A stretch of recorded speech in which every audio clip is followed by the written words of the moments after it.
Hello, I'm Hotam Taifa, and this is a lecture presentation for the module Smart Grid and Distributed Energy Resources, which is offered as part of a master degree program in the Electrical Engineering Department at the Cape Peninsula University of Technology.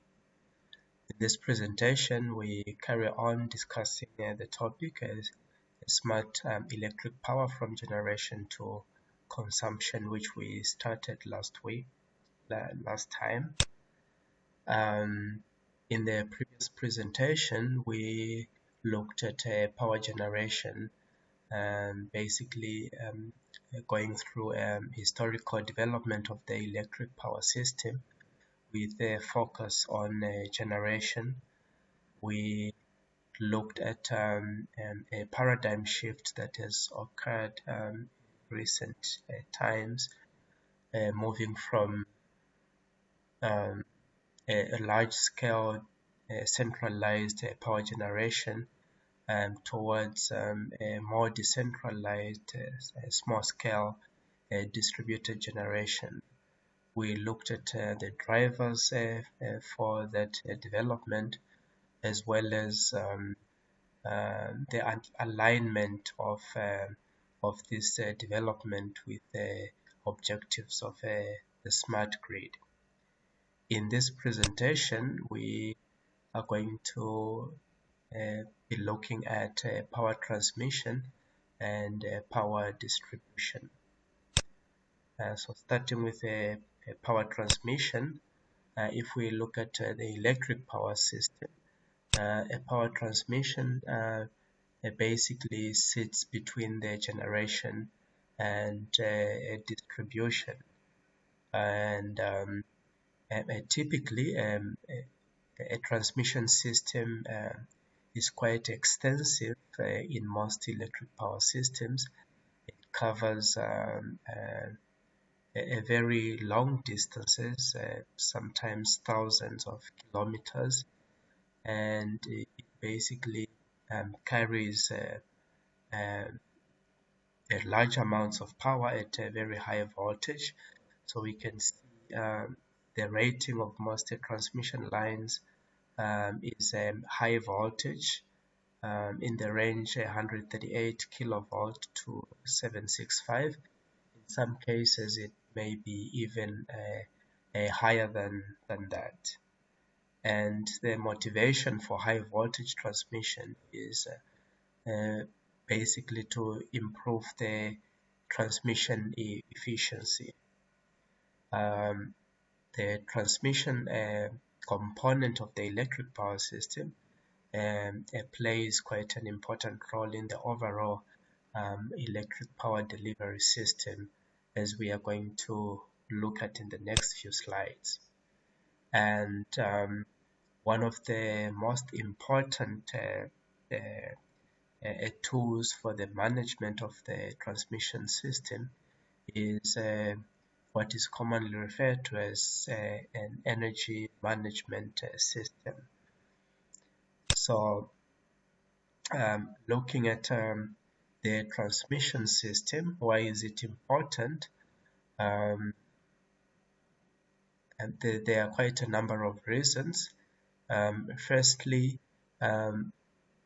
we know that the traditional power systems are based on a large-scale centralized generation, and this generation is typically connected to the transmission network, which then transfers the power from generation to the load centers over long distances, as I mentioned. So it forms the bridge between the generation and the consumption. It also is very important in maintaining the stability and reliability of the electric power system. Any problems occurring in the transmission network would affect a very a large component of end consumers. So system stability and reliability at the transmission level of the power system is critically important. So the transmission system operator, or TSO, is basically the organization that is tasked with managing the electric power system. And the important things that have to be ensured by the transmission system operator is the transmission system operator is tasked with ensuring the availability of adequate transfer capability of the transmission network. A transfer capability is very important because we may have sufficient generation, but if there is no means of getting that generation to consumption, then obviously we have a problem there. And the transmission network obviously has limitations in terms of how much power it can transfer. Those limitations have to be taken into account, and the transmission system operator has to manage the system in such a way that there is always sufficient transfer capability. Then there are also what are referred to as ancillary services, and these ancillary services are basically there to ensure that the main task of the transmission network is fulfilled, which is to deliver active power demand. Then, as I mentioned, system stability and integrity has to be maintained, and this is something that the system operator also has to make sure of. So to fulfill these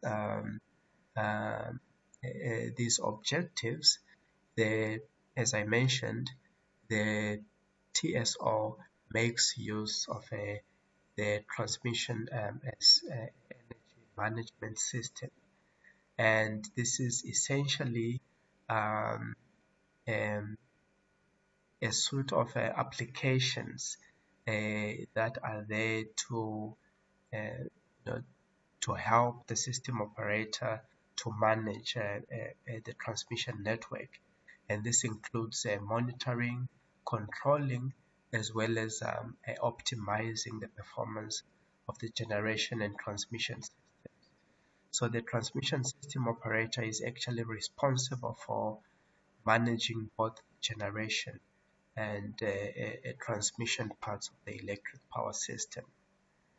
The energy management system is quite an extensive and comprehensive system. In this slide, we've got a depiction of the energy management system, the main components of it. So some of the important components, we've got a data acquisition. Then we've got a number of servers that serve different purposes. There is a visualization, communication, as well as a remote interconnectivity. Now, you can see that the energy management system is a hierarchical system. So right at the bottom level, we've got substations. This is where we find actually the transmission equipment itself. Then a level up, we've got a regional control centers, which are then in turn connected to the national control center. Then there is also interaction between the system operator as well as market operations. With the deregulation of the electric power industry, most developed countries, there has been a development of the electricity market, and the electricity market now plays a very important role in the efficient running of the electric power system. So in such a setup, there has to be some collaboration between the system operator as well as the market operator. When we look at the applications component of the energy management system, we find that it's got a suite of applications that cater to the different operational requirements of the transmission and generation components of the electric power system. So again, just to highlight, we've got a supervisory control and data acquisition, quite important. Then a range of other applications such as a load management, energy management, automatic generation control, as well as a security control. Now, all of these are important functionalities that play different roles in the normal operation of the power system, as well as sometimes in emergency conditions, or when some anomalies develop in the system. There has to be a way to deal with those anomalies, to try and contain the situation in order to preserve the integrity of the system.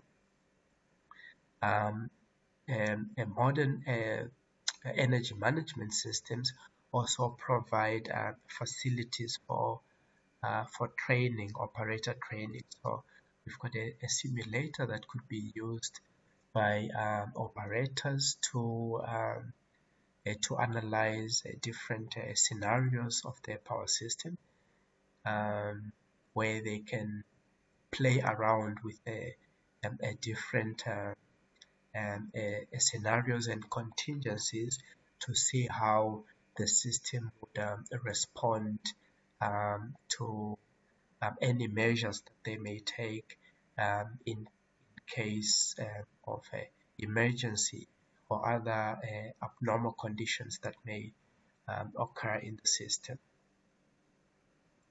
So the main applications that we find in an energy management system,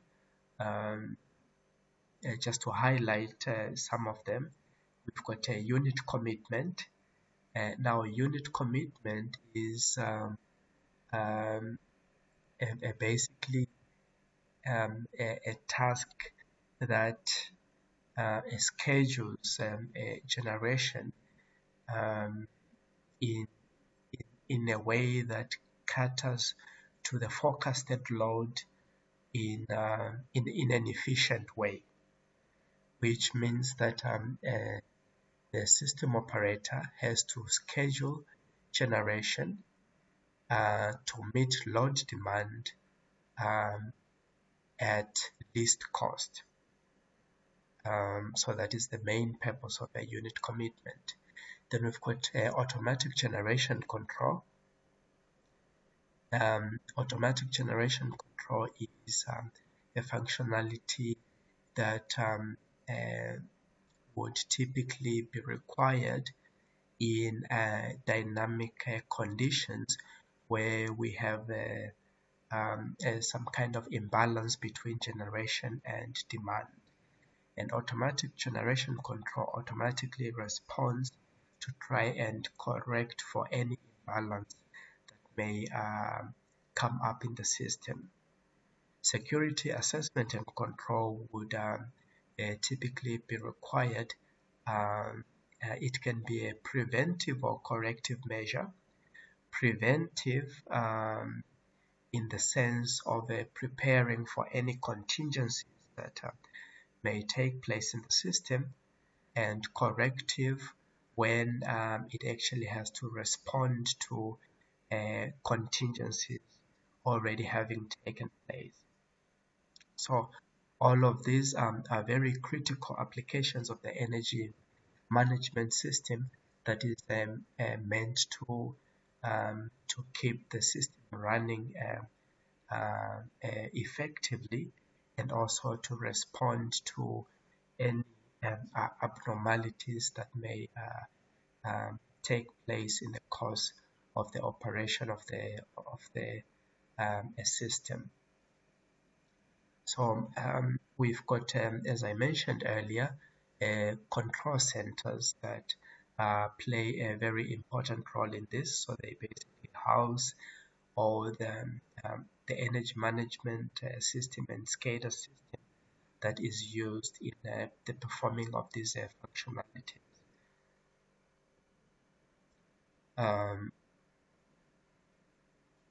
So that's basically a brief overview of a transmission component of the electric power system.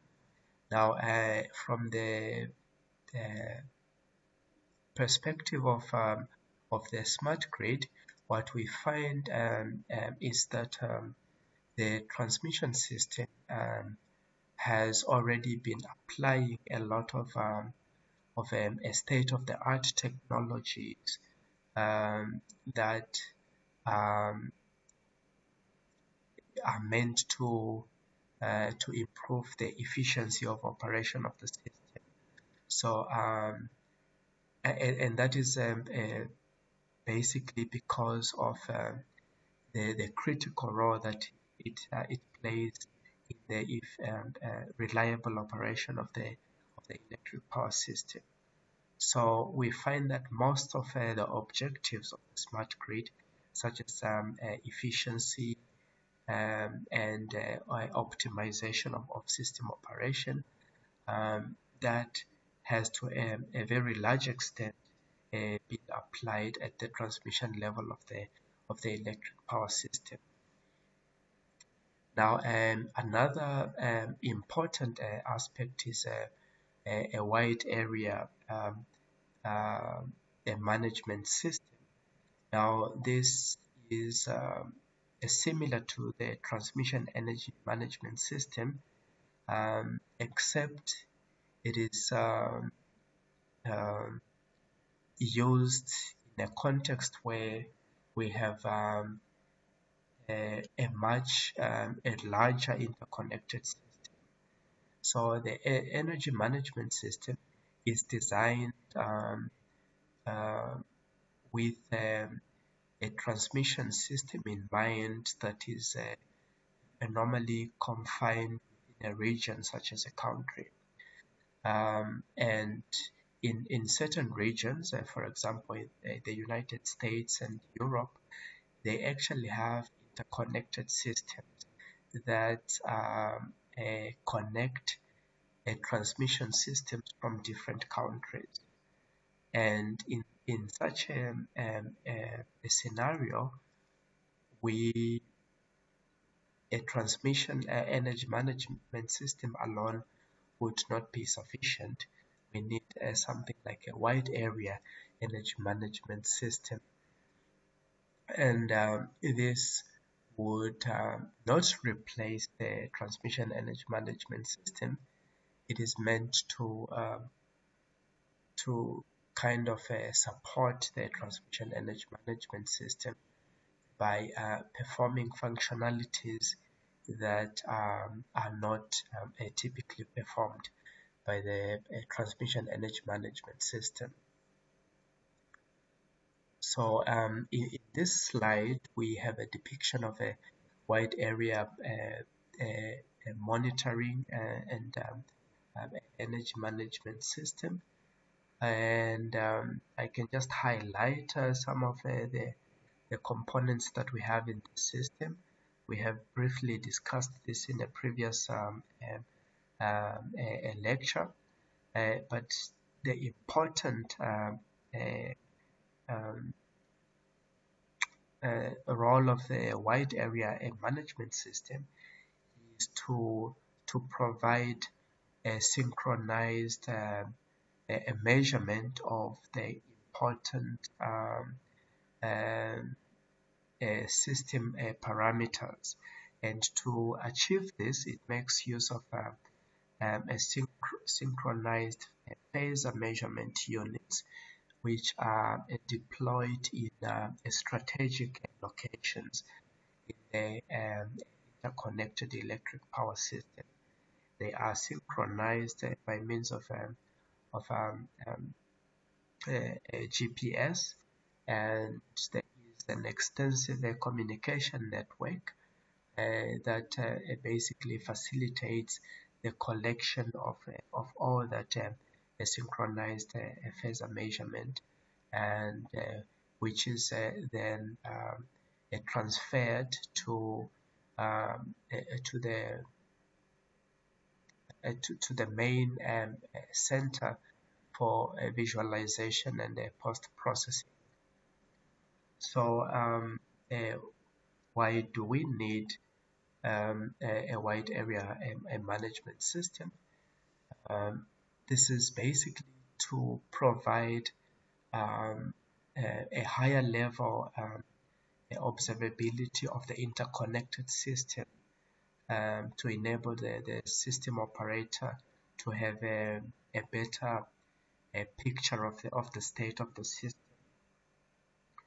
As I mentioned, if it's just a regional transmission network, the transmission energy management system can perform that role. But where we have a large interconnected system, then the wide area management system is required to give an overall picture of the state of the various transmission networks that form part of the interconnected system. So this is achieved by means of a real-time synchronized measurements, and the important system variables that have to be monitored are voltages, voltage magnitudes and angles, as well as the frequency of the system. So having this a higher level observability of the transmission system actually improves the ability of the system operator to respond as quickly as possible to any anomalies that may develop in the system, and act quickly to try and prevent the escalation of any troublesome conditions that may come up in the system. So this is very important in an interconnected power system. It is necessary to have as much data from the system as possible to enable a prompt response to emergency conditions that may prop up in the system. So a wide area monitoring system or wide area management system is playing an increasingly significant role in the maintenance of the integrity of highly interconnected power systems. This would typically not be necessary in a regional transmission network, but when the system becomes interconnected across national borders, then a wide area a management system becomes necessary. Then we move on to power distribution. So the distribution network is what comes after the transmission, and this is the part of the network that is closest to the end consumer. And the distribution network is has got some significant differences from the transmission network in terms of the characteristics as well as the purpose that it serves. So the traditional role of a distribution network is basically to be the it serves as the bridge between the high voltage bulk power transmission system and the low voltage customer side. And it is designed to provide a unidirectional power flow from generation to consumption. Traditionally, it does this in a very passive way, where it is basically just a channel for the delivery of a generation to the end consumers. Now, recent developments obviously have challenged this a traditional operation of the distribution network, especially in the context of the smart grid objectives. So the developments that we have seen in recent times, the growth of a distributed generation, which is typically connected to the power system at the distribution level. So we find that there is the presence of generation at the distribution level, which previously was only serving the purpose of delivering a power to the consumers from the transmission side, and that actually changes the operational characteristics of the distribution network. There is a drive towards active control of load demand and more effective use of distribution network assets, and this is all in the context of the smart grid. So this is basically the distribution network, the role that it plays, and the needs that have been brought up by the development of the concept of the smart grid.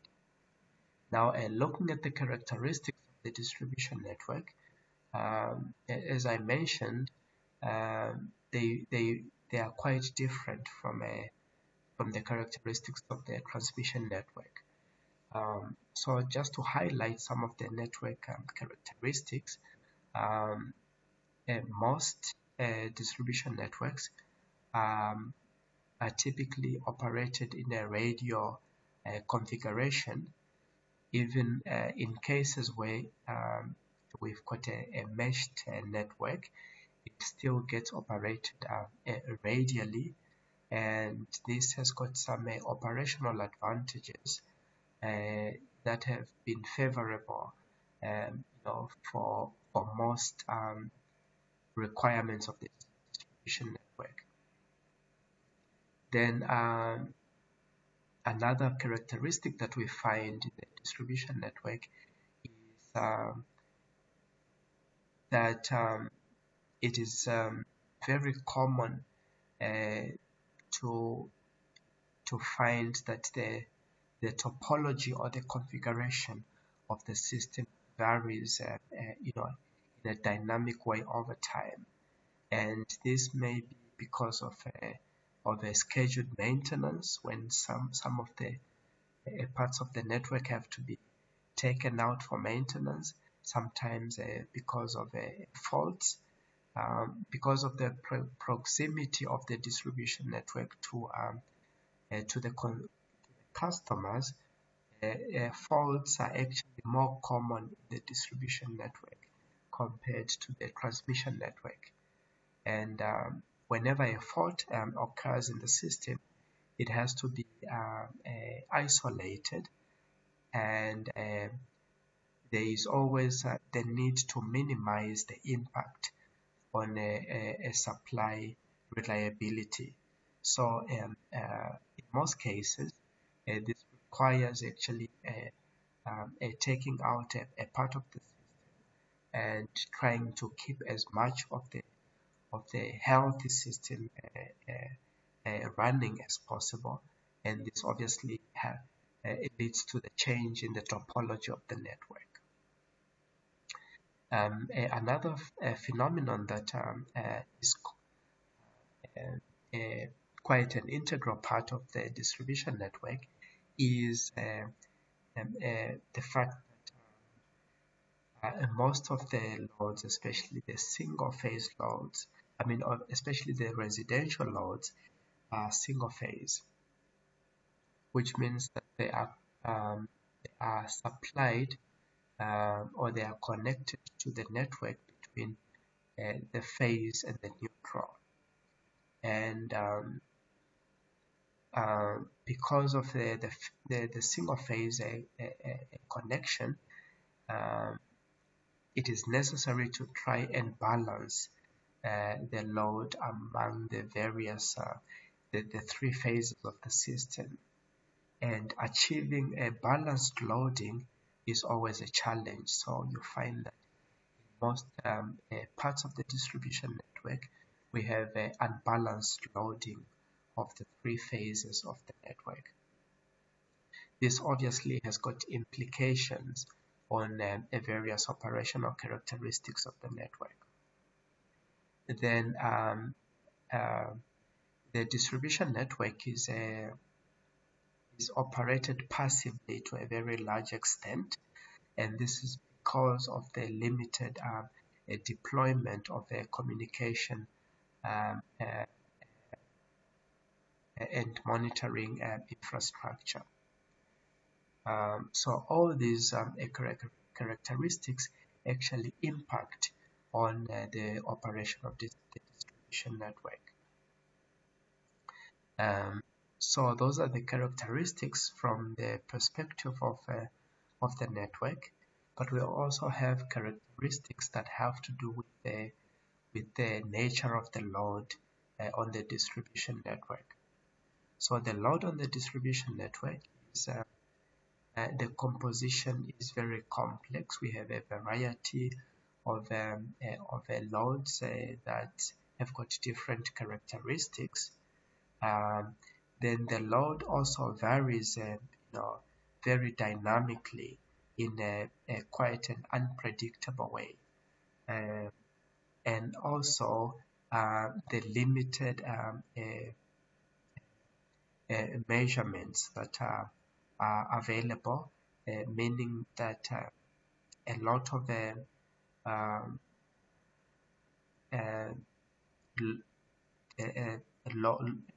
much of the load on the system is unmeasured, and if it is unmeasured, obviously it means that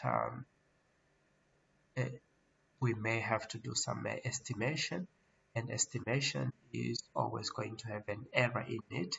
So we've got the problem of dealing with such errors in the load forecasting.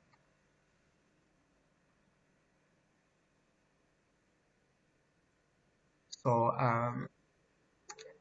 from these two aspects of the distribution network, the network characteristics and the load characteristics, we can obviously appreciate that effective operation of the distribution network is quite a challenging task. And similar to a transmission network, the distribution system operator also requires tools that will facilitate the the operation of the distribution network. And this is what is referred to as a distribution management system. So similar to the transmission energy management system, a distribution management system, or a DMS, it provides the tools and functionalities that help in the monitoring, control, and optimization of distribution network operation. The distribution network has got some peculiar complexities that really have to be dealt with in an effective manner. And one of the main challenges with a distribution network is just its extensiveness or vastness. We've got thousands upon thousands of overhead lines and cables that are supplying a variety of loads, and it is really a complex a network that also has to be run in a very effective way in order to achieve an acceptable level of supply reliability. So what are the main goals of the distribution network operator, which have to be taken into account in the design of a distribution management system? Obviously, one of the most important roles or purposes of the distribution network is to supply power in a reliable manner and of an acceptable level of power quality. This has to be done efficiently in order to obviously improve the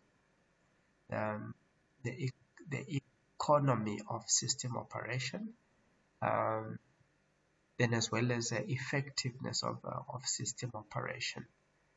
Efficiency and effectiveness basically has to do with the fact that we want to run the system with in the best possible way, utilizing the available resources in an efficient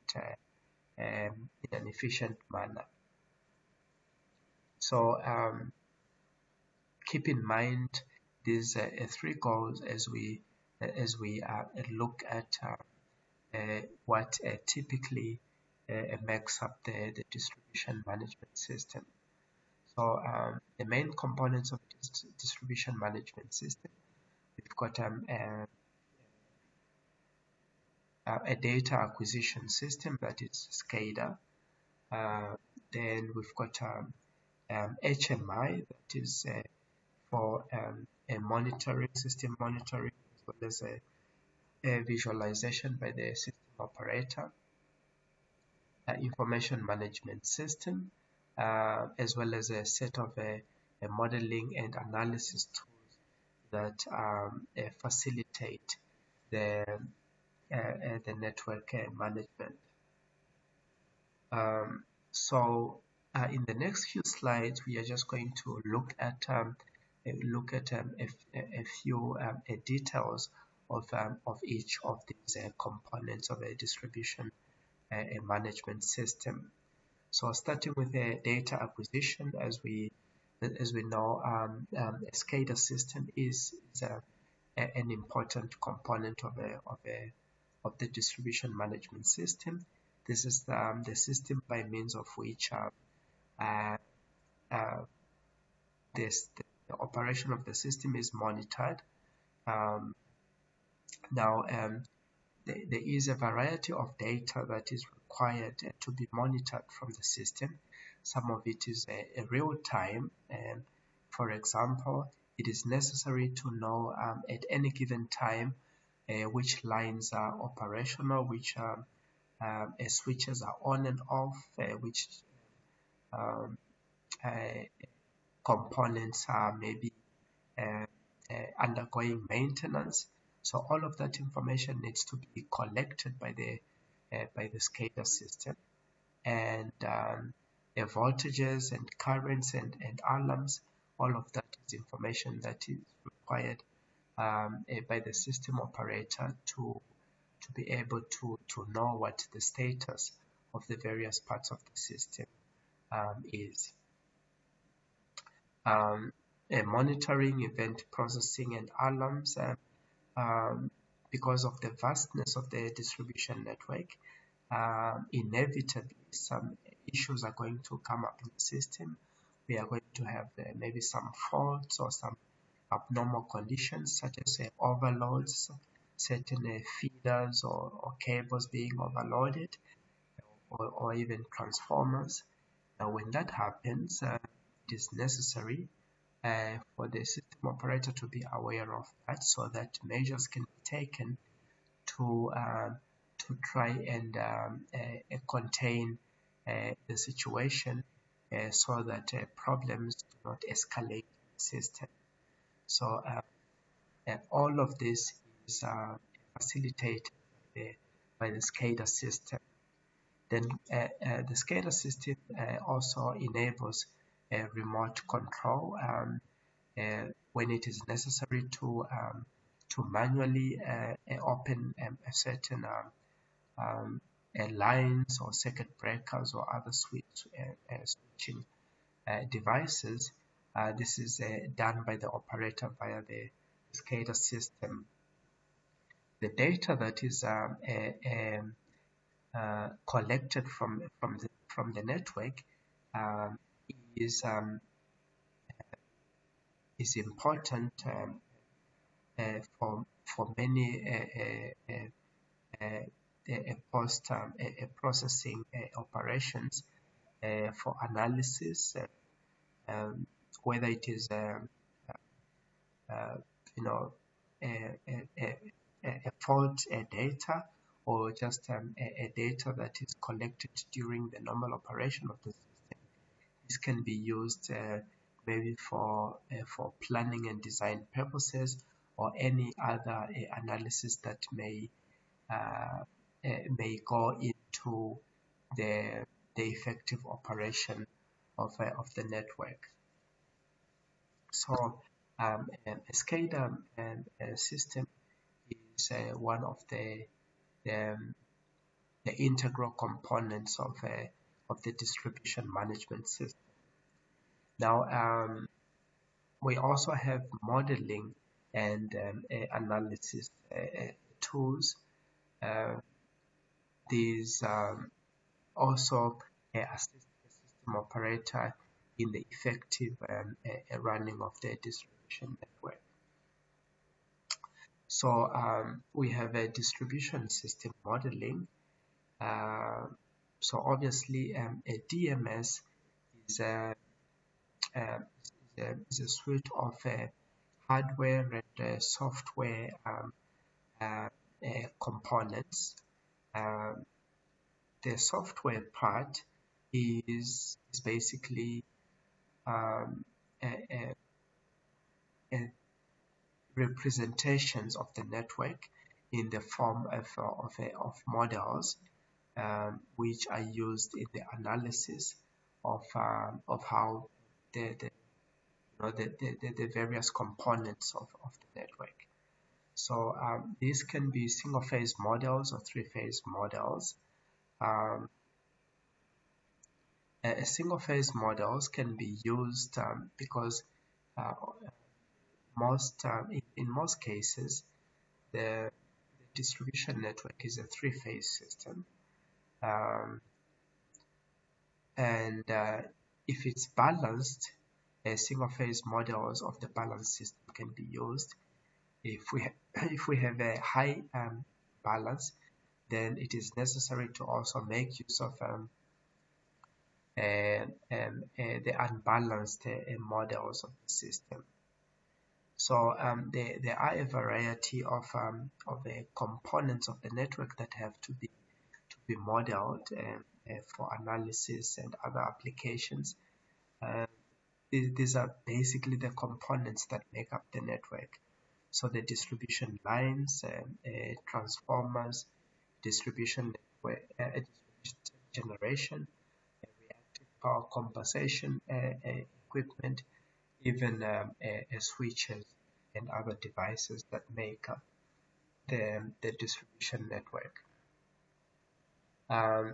Then it is also one of the components of the distribution management system is topology analysis application. Topology analysis is basically there to have a depiction of the layout of the physical network.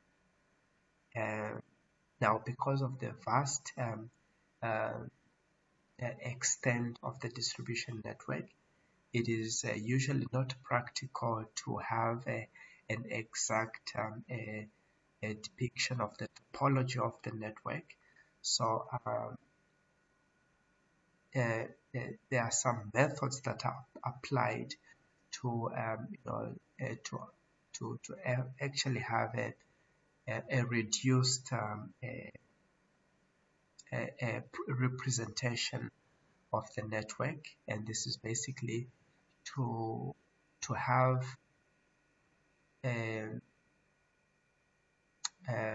to have a representation that is not too complex but accurate enough to enable the the efficient to enable the use of a representation that is accurate enough for the required applications. Okay, it has to be reliable and efficient. This also has to do with the balance between accuracy and complexity of the representation. Then we have a load estimation and forecasting.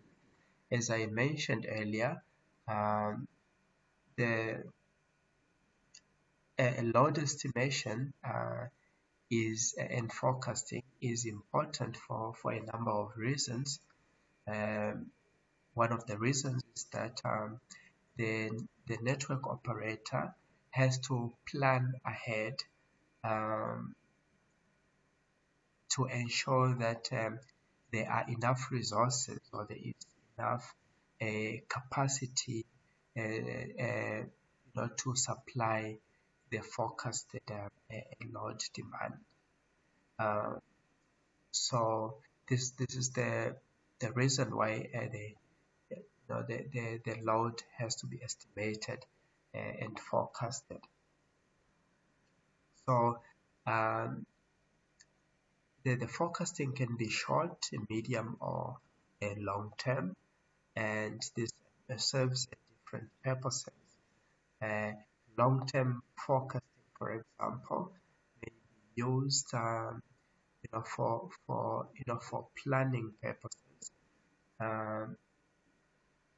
It may be necessary to have an idea of a projected demand growth in the network, so that the network operator can plan maybe for a network reinforcement or something like that.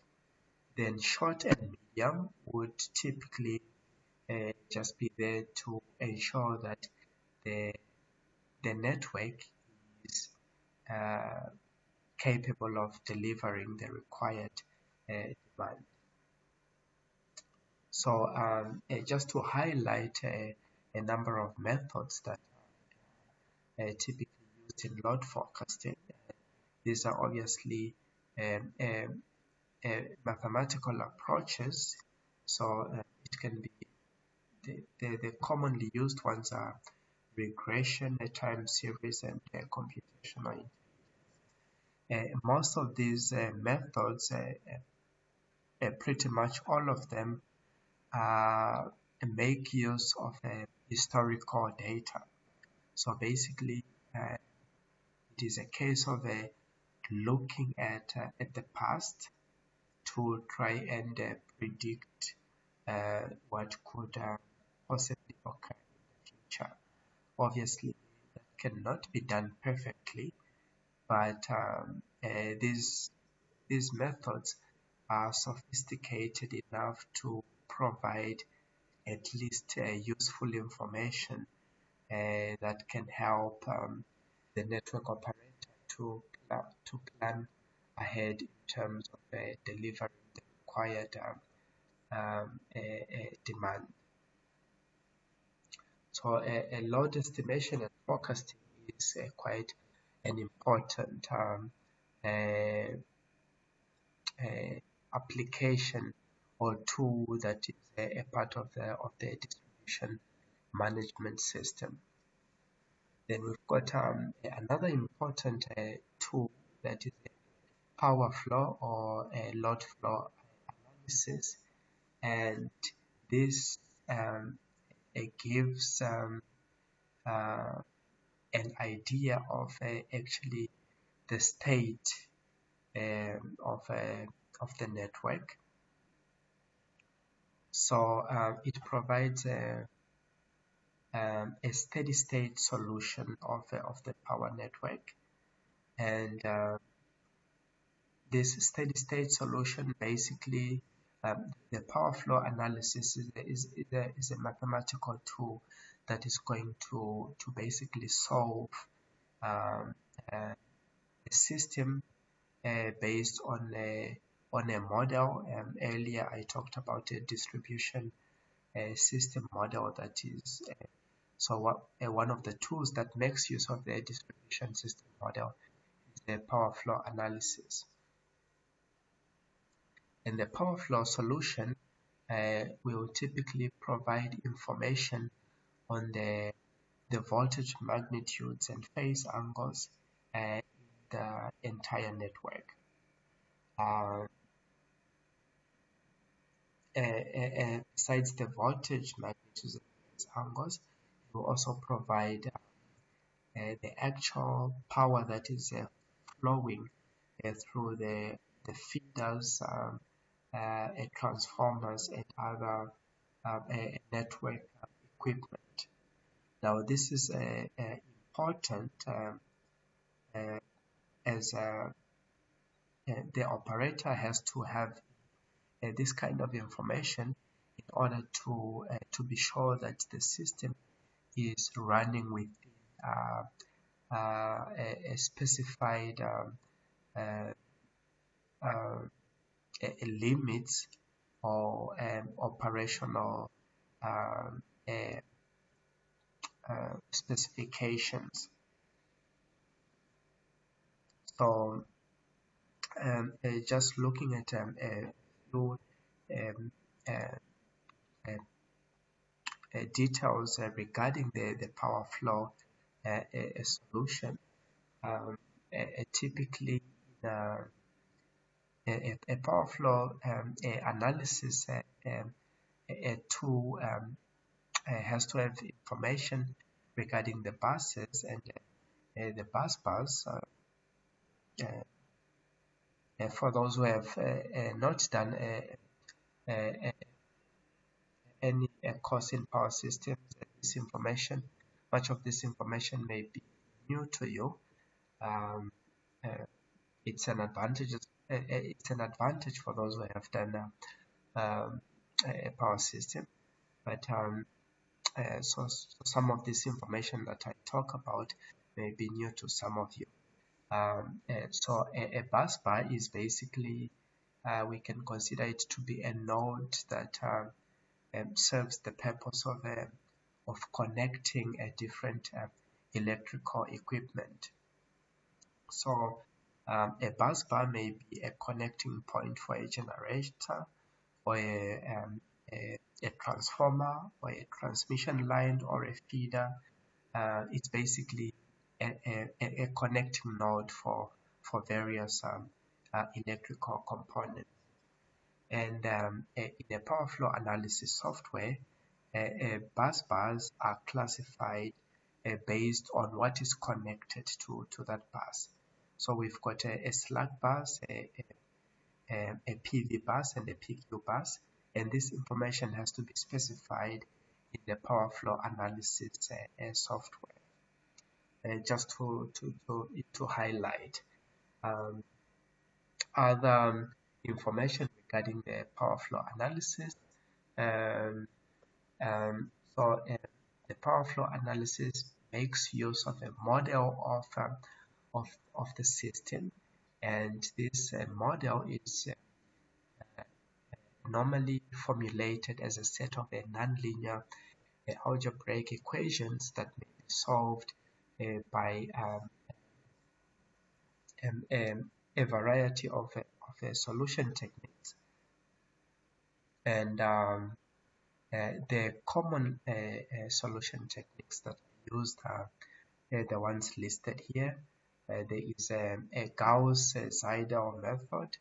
There is the Newton-Raphson method, as well as a fast decoupled.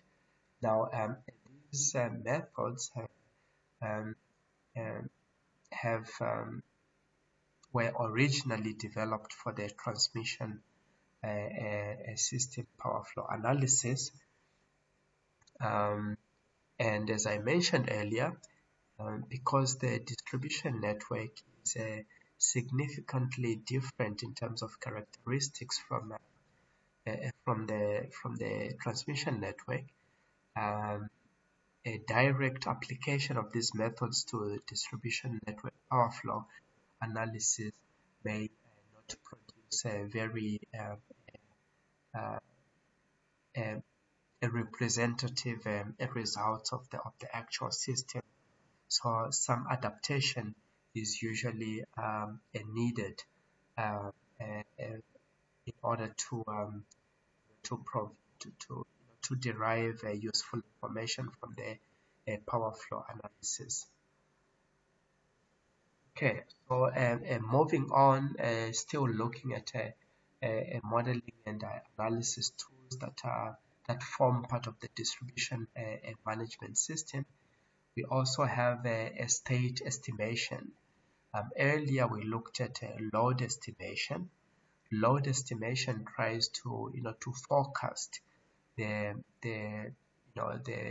short, medium, or long-term demand.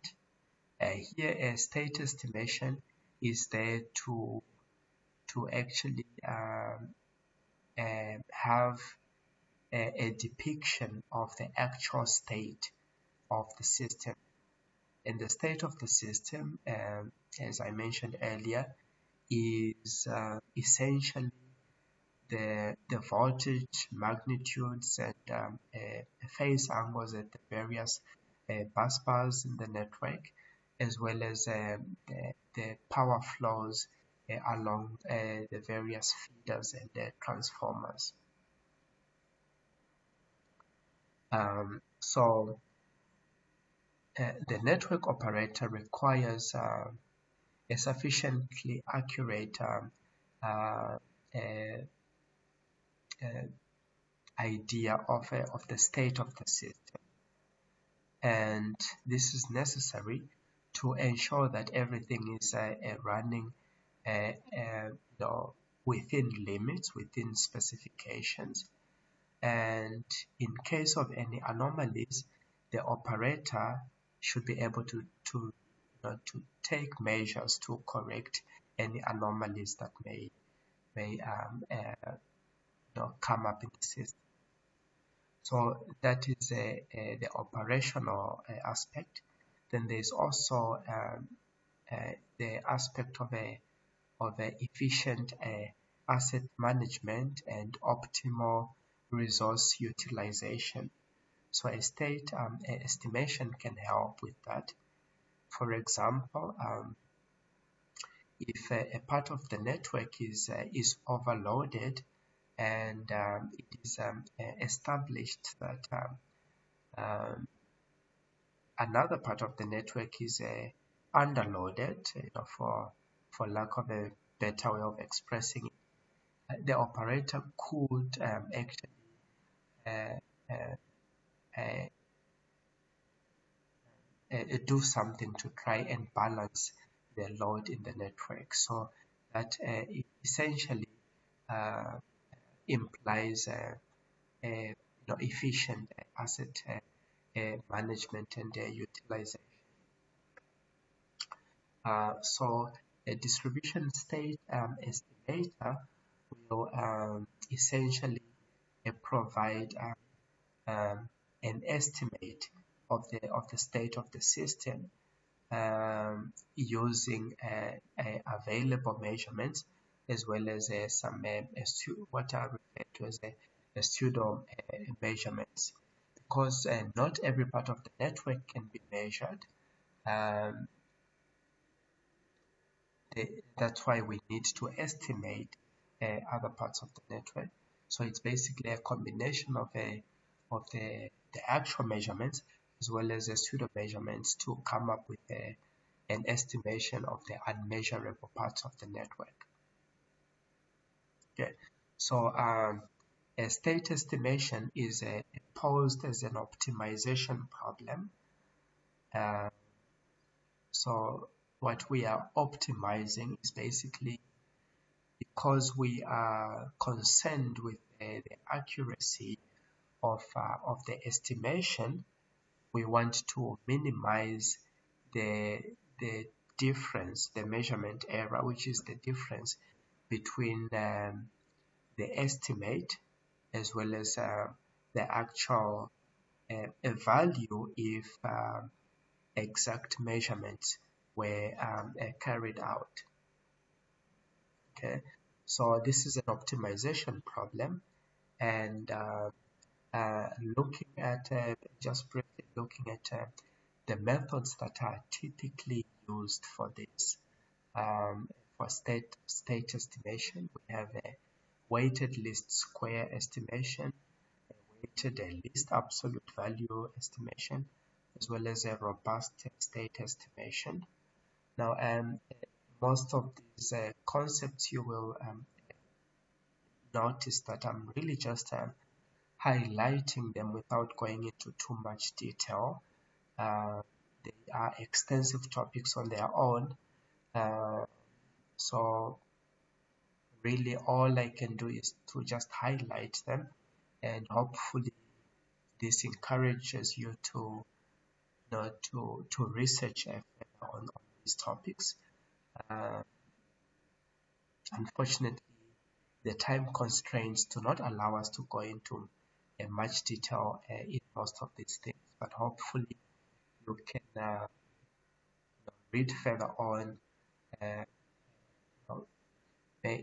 use this as the basis for further research for yourself.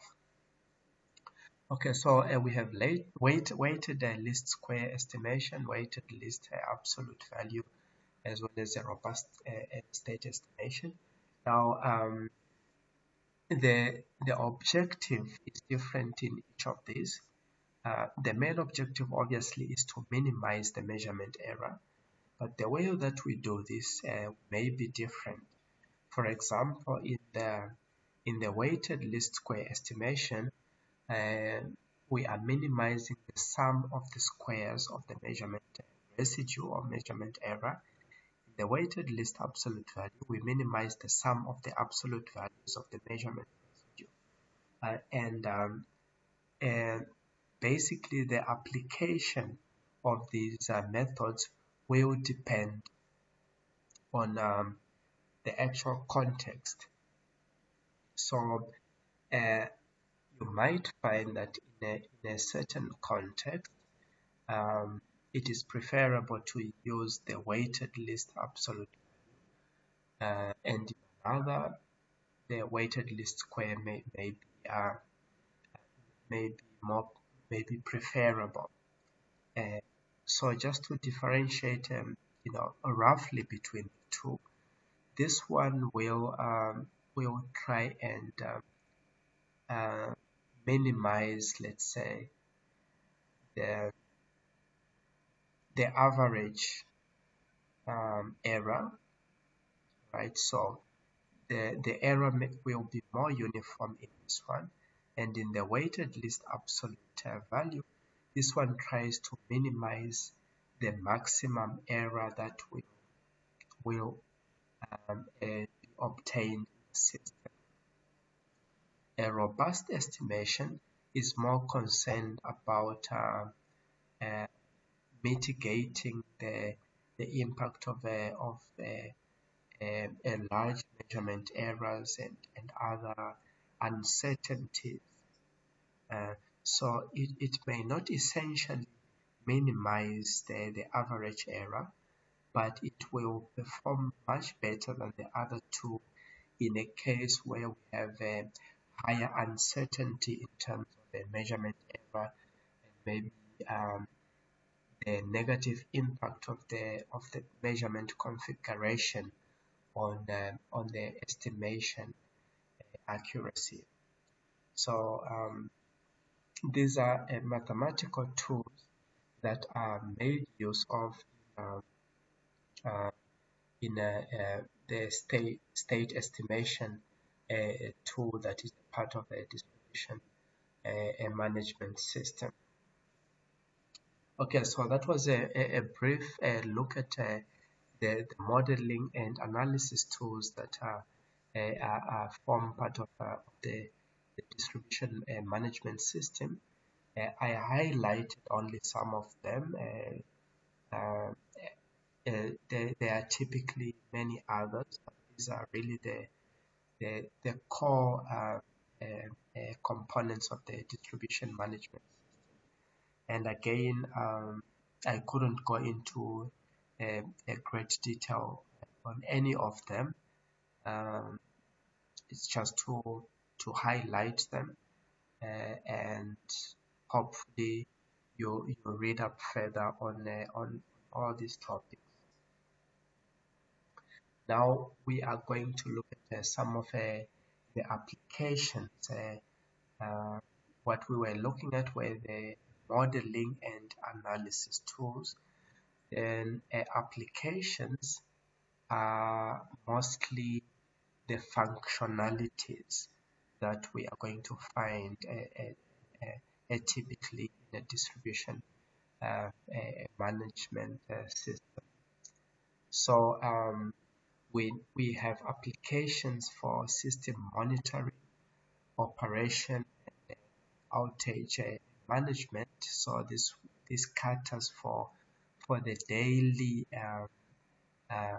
management of the network to ensure that the system runs within specifications in terms of limits on the capability of the equipment, as well as to maintain continuity of supply and to mitigate against any anomalies that may come up in the system.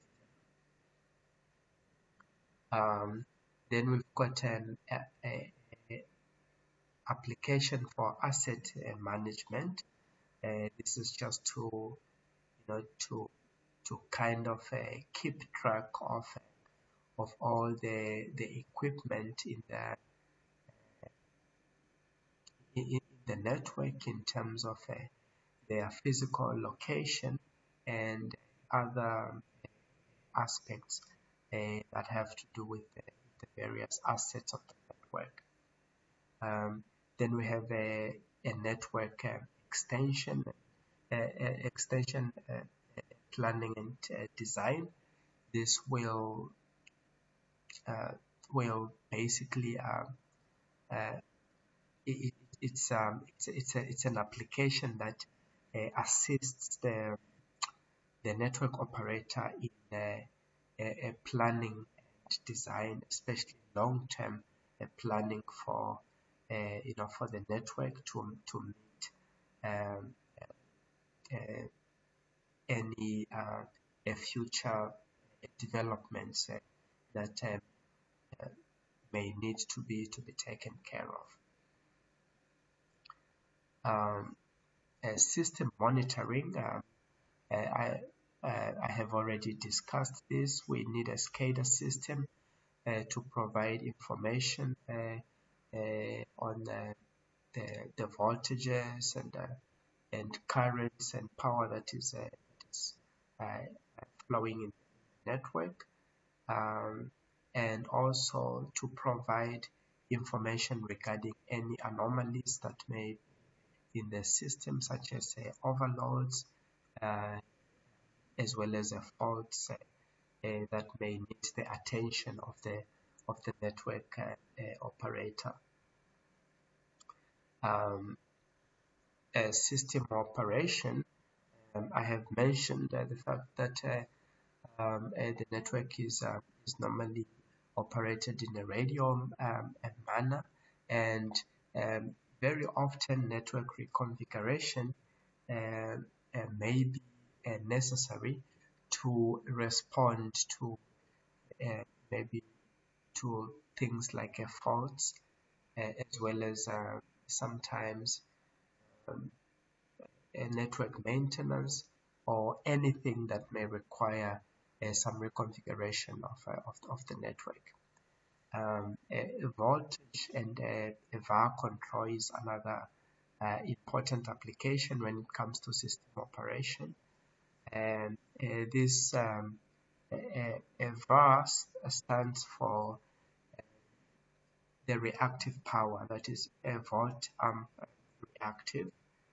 And as you may be aware, the actual power has got two components, that is the real or active power, as well as the reactive power.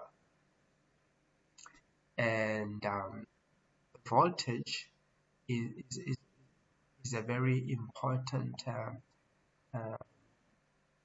parameter in the network. The network operator has to ensure that the voltages throughout the network are at acceptable levels, because this actually affects the power quality as well as the efficiency of most loads. Right. So volt VAR control is quite an important system or operation application, because it is what ensures that the voltage profile throughout the network is of an acceptable level. Also, in minimizing network losses, this is where also VAR control plays a quite important role. Okay. Then another important system operation application is relay protection coordination, and this will typically be required whenever we have a network reconfiguration. Remember that a protective relays are meant to only react to anomalies in the system. So things like over voltage, overload, short circuit, a fault, a relay is supposed to respond and mitigate against the effect of that. And in order for it to function correctly, it has to be set correctly. The setting of a relay is dependent on the configuration of the network. So whenever the configuration of the network changes, even the relay settings and coordination has to change. So this is quite an important operational application where any adaptations of the network have to to also be reflected in the relay settings. And obviously with the integration of distributed energy resources in the distribution network, this will also affect, it will have an impact on the protection systems for the network and network reconfiguration requirements. So I have talked briefly about distributed energy resources in a previous lecture, but here we have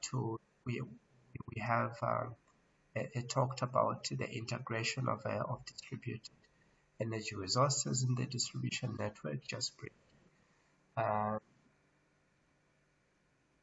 There is a drive towards the integration of DER operation into the distribution management system, and this is basically to acknowledge the fact that the presence of distributed energy resources on the network is going to affect the system operation, and that has to be taken into account by the distribution system operator by incorporating that somehow into the distribution management system. So one way that that can be achieved is by having some kind of interaction between the distribution management system as well as distributed energy resource management system. So on the network side, we've got a system that manages the network, and we also have a system that manages the DERs, and then there is interaction or some kind of collaboration between those two management systems. So typically, integration of distributed energy resources into the network is by means of a microgrid virtual power plant. We have discussed that briefly in the previous presentation, as well as what is referred to as a cell. And all of these are approaches that are meant to to make the interaction between the network and the DERs much more efficient and synergistic, so that they operate in a way that is beneficial to both parties. A system management, we have automated mapping, facilities management, and geographic information system. And I have mentioned this previously. This is a part of a asset management, and as part of this, there is this automated mapping and facilities management basically requires a topology, a depiction of the actual network. It has two components, the graphical component and the database component. So basically, this is there to have a representation of the actual network, and that representation will have the graphical depiction as well as information depiction. That information has to do with the attributes of the various components of the network, such as transformers, switching components, feeders, and other components. So this is actually a model that sits in the distribution management system, and this would actually play an important role, for example, in some aspects of a network operation, such as outage management, as I think is discussed a bit um, further on. Okay, outage management. So outage management is going to come into play whenever we have an abnormal condition in the system, typically a fault occurring in the system that has to be taken care of.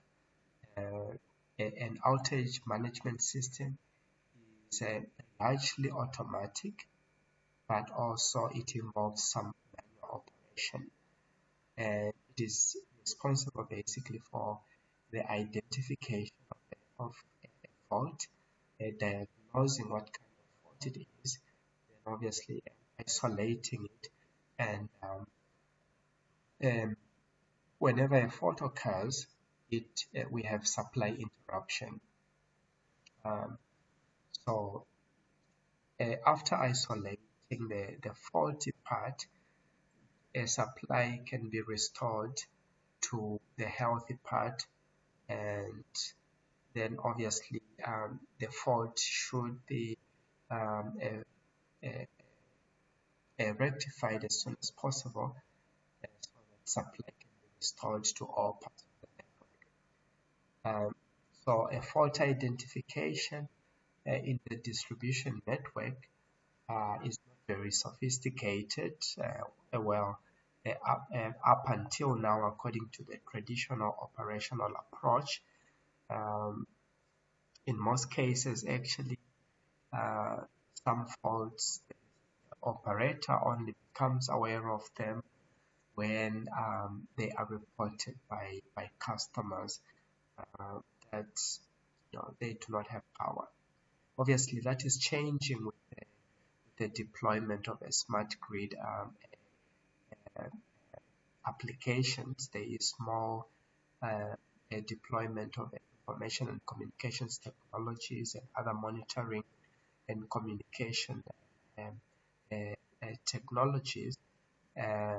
So there is higher surveillance of the system, as well as automation of the distribution network. Fault diagnosis and location. And this is where this can also it's largely manual according to how it's been operated. So field crews could be sent to the network to try and pin down on the exact location of the fault, and then they would normally open some of the switching devices to isolate the fault, work on it, and then try and restore power to the system. A supply restoration when it comes to the faulty part of the network, this would obviously depend on how long it's going to take to rectify the fault. If the fault is not very severe, this may not take too long. Obviously, it depends on the severity of the fault, as well as the distance. Some faults that are very remote from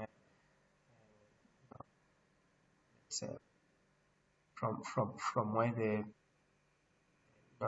the control center is, and that may take time because the field crews still have to travel to the location of the fault.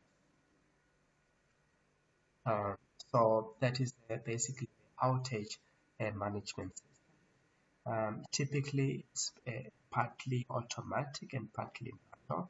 There are certain functionalities that can be implemented automatically. Others have to be implemented manually, such as fixing the fault, which requires the field crew. Then we also have the event analysis and recording as part of the DMS applications, and this is provides very useful information for for the network operator. For planning and the maintenance purposes, it is important to have this information. But another important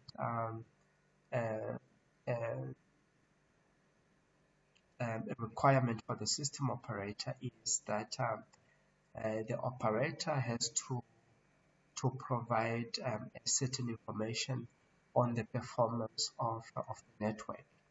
The regulator has set in place a minimum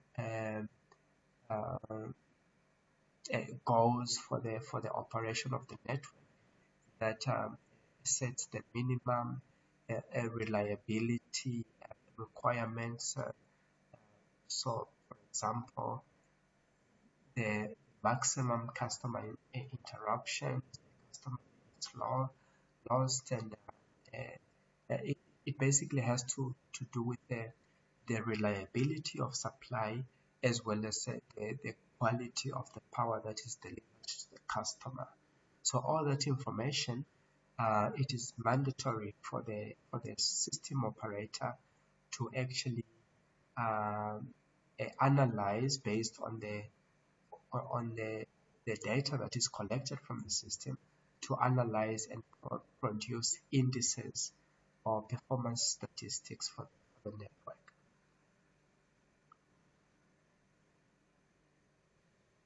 Okay, so when we talk about distribution automation, this will is related to the outage and management system.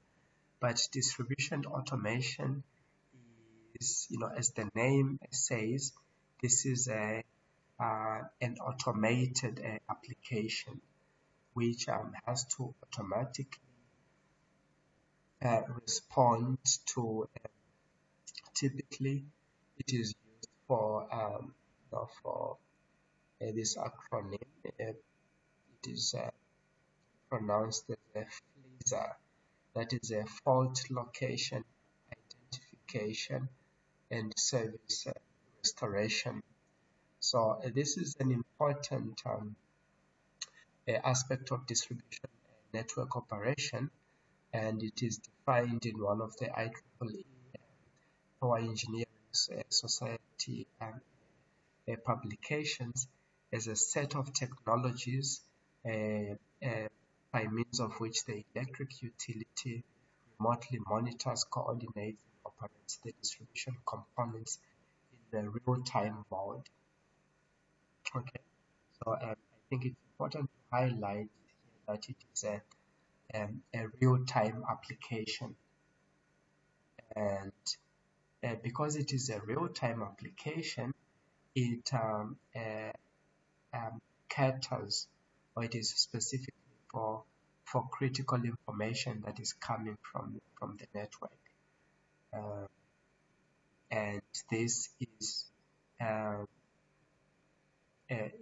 very much meant to respond to anomalies that have to quickly be rectified by the system operator. So what do we typically find in a distribution automation system? We obviously have SCADA, which is for data acquisition, but it is distribution automation, as I mentioned, is mostly about automation and control. So some of mostly it is a automatic automation or automated automation. I don't know if that makes sense, but there's also a remote control, which may be actually implemented by the system operator in the control center. And it also serves the purpose of a centralized decision making. So this is quite an extensive application. We've got a depiction of it here, just showing the main components of it.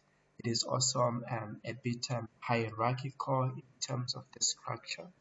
The important components of a distribution automation system are obviously the devices that play a role in the automation and control. So we've got a protection relays, we've got a monitoring devices, we've got sensors, and a variety of switches which have got which play different roles and have got different capabilities. Then a communication is also an important part of it. So we've got gateways, SCADA communication systems, and we would typically have a variety of communication protocols, and the hierarchy is in terms of at the top level we've got the control center, then we've got a substation.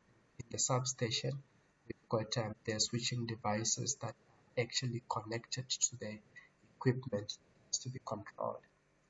So this is a basic depiction of a distribution automation system.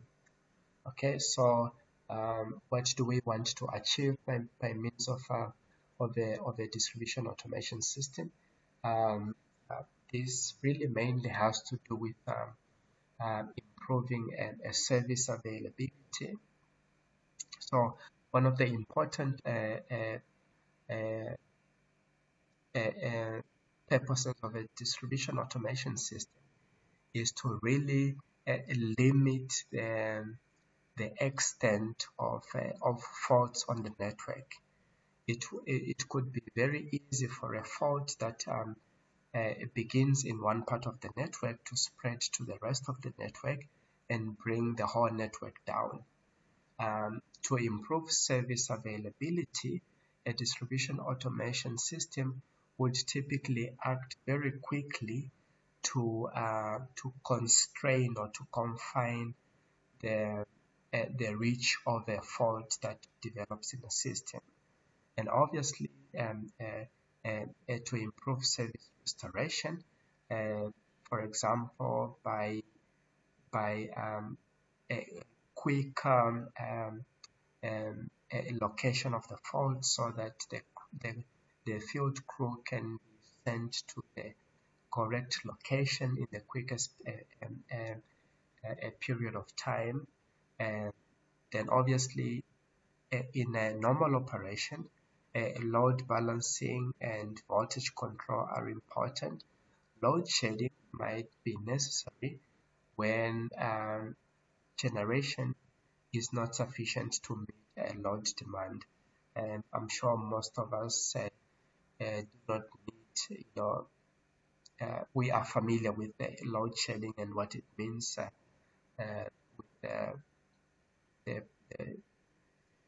the difficulties that we have had in the recent past with a load shedding. Okay, so a distribution automation system is really an important component of a distribution management system. So again, a distributed generation is a new component in the distribution network that always has to be taken into account, and the distribution automation system would also have to take account of the presence of distributed generation.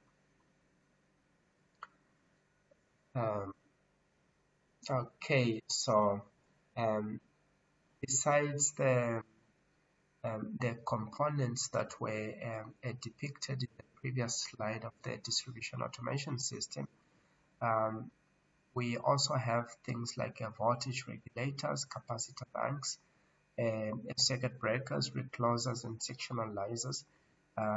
The voltage regulators and capacitor banks are for voltage and VAR control. Then these are for basically a switching control of various parts of the network. Okay, so This actually brings us to the end of this presentation. This presentation, we were looking at the transmission and distribution components of the electric power system. We are talking about the smart grid objectives and the application of those smart grid concepts to the various parts of the electric power system. We saw what the role of the transmission component of the electric power system is, and in terms of smartening the electric power system, the transmission component is fairly smart in the sense that it has quite an extensive deployment of a state-of-the-art advanced ICT, that is information and communications technologies, as well as computational technologies. Obviously, there is room for improvement there also, but I think when it comes to the smart grid, the focus is mainly on the distribution network, a deployment of smart grid technologies on the distribution network.